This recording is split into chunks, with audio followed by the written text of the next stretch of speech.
Welcome to Penrose Learning, where we make understanding easy. You're starting with the essentials.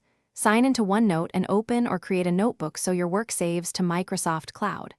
Once done, choose a section and tap the plus to make a new page. Make sure Apple Pencil behavior and keyboard are set in settings. This avoids later friction. Use a clear title and optional page template to organize. You're ready to capture notes, typed, handwritten, or clipped from Safari, so proceed to add content and structure the page.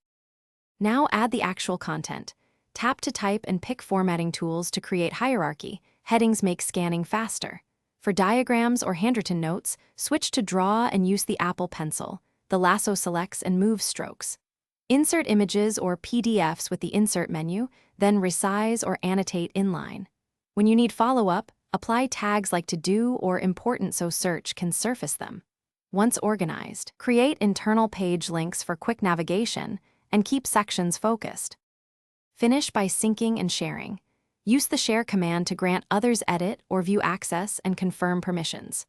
Make sure OneNote is allowed to use Wi-Fi and background refresh so changes upload. Force a sync from the notebooks list if you suspect lag.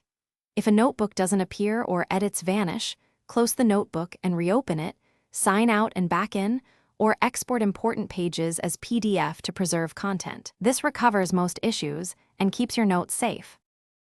Thanks for watching. If this was helpful, leave a like and consider subscribing. See you next time.